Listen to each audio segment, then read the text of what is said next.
Hola, cuando Dios elige, ¿lo hace para que nos enorgullezcamos y solamente otorgar privilegios? Bienvenido, un verdadero placer contar con su compañía para este estudio. El pueblo de Israel fue elegido por Dios y colocado en un punto estratégico entre Europa, Asia y África para cumplir con el propósito de Dios.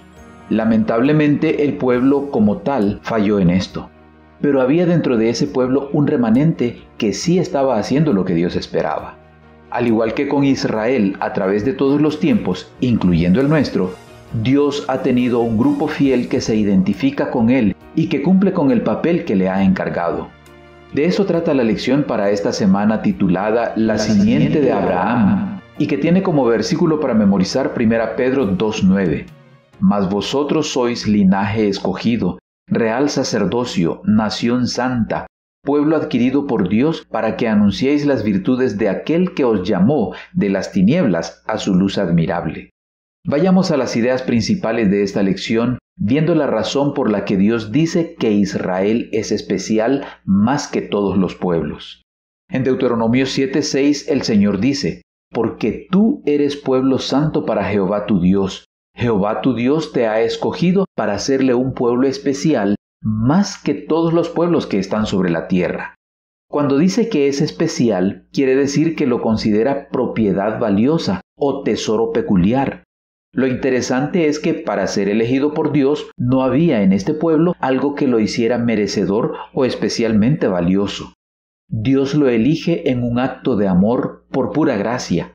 Lo separa como pueblo santo para que al mantener una estrecha relación con Él, con sus vidas consagradas, pudieran convertirse en modelos que ejemplificaran lo que es la verdadera religión, el tipo de relación que a través de todos los tiempos Dios ha querido tener con su pueblo. Para establecer a este pueblo donde lo necesitaba, Dios hace con Abraham un acuerdo de tierras. Como parte del pacto que Dios hace con Abraham, le ofrece dar a su descendencia tierras, lo que confirma al hablar con Jacob cuando le promete: «La tierra que he dado a Abraham y a Isaac, la daré a ti, y a tu descendencia después de ti daré la tierra». Pero había advertido a Abraham que pasarían 400 años antes de que sucediera. Siendo que es un pacto, el pueblo debía cumplir con su parte. En Deuteronomio 28 se muestran las bendiciones que recibirían si cumplían su parte del pacto, y las maldiciones que les vendrían si no cumplían.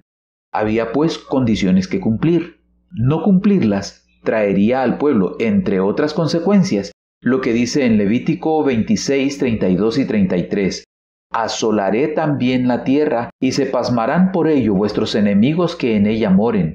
Y a vosotros os esparciré entre las naciones, y desenvainaré espada en pos de vosotros, y vuestra tierra estará asolada y desiertas vuestras ciudades». La tierra les sería quitada. Con todas estas advertencias, veamos cómo funcionó Israel y el pacto.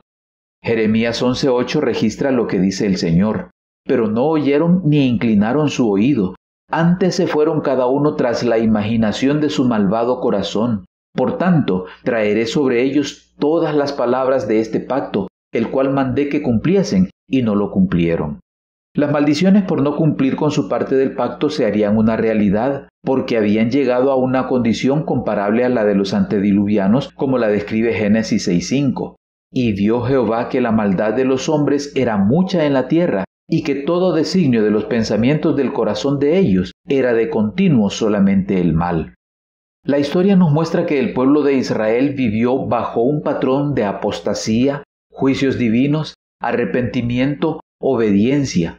Dios había querido establecer con ellos, más que un acuerdo legal y frío, una relación personal, seria y sagrada. Romper esa relación llevaría al pueblo a la desobediencia y al final a sufrir las consecuencias del incumplimiento del pacto. Pero aún dentro de este círculo vicioso, Dios contaba con personas que constituían el remanente.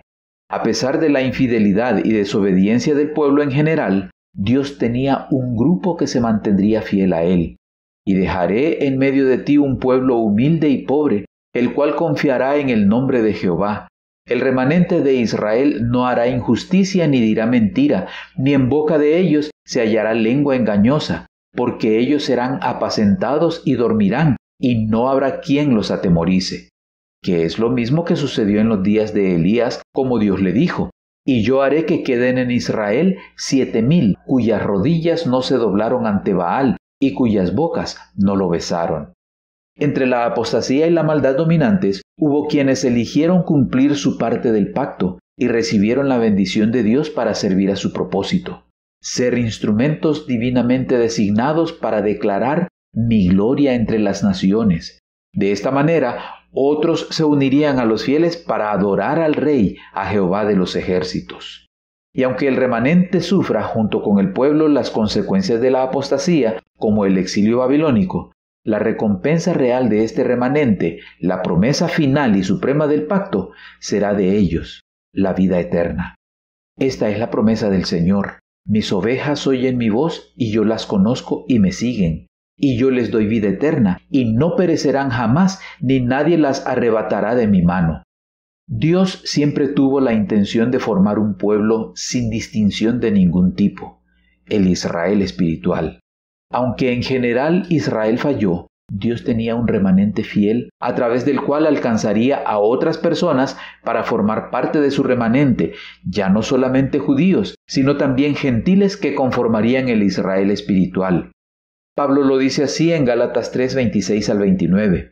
Pues todos sois hijos de Dios por la fe en Cristo Jesús, porque todos los que habéis sido bautizados en Cristo, de Cristo estáis revestidos. Ya no hay judío ni griego, no hay esclavo ni libre, no hay varón ni mujer, porque todos vosotros sois uno en Cristo Jesús. Y si vosotros sois de Cristo, ciertamente linaje de Abraham sois y herederos según la promesa. Cristo es la simiente de Abraham. Al unirnos a Cristo por el bautismo, por medio de la fe, llegamos a ser herederos de las promesas hechas a Abraham. Al ser participantes de estas promesas, también la promesa de la tierra se cumplirá cuando los salvos recibamos la tierra nueva por heredad. El remanente de Dios, el Israel espiritual, es presentado por Pedro de la siguiente manera: Mas vosotros sois linaje escogido, real sacerdocio, nación santa, pueblo adquirido por Dios para que anunciéis las virtudes de aquel que os llamó de las tinieblas a su luz admirable. Vosotros que en otro tiempo no erais pueblo, pero que ahora sois pueblo de Dios, que en otro tiempo no habíais alcanzado misericordia, pero ahora habéis alcanzado misericordia. El verdadero Israel de Dios, ya sea antes o después de la cruz, es el Israel de la fe, gente que vive en una relación espiritual de pacto con Él. Estas personas actúan como representantes del Señor al presentar al mundo el evangelio de su gracia salvadora.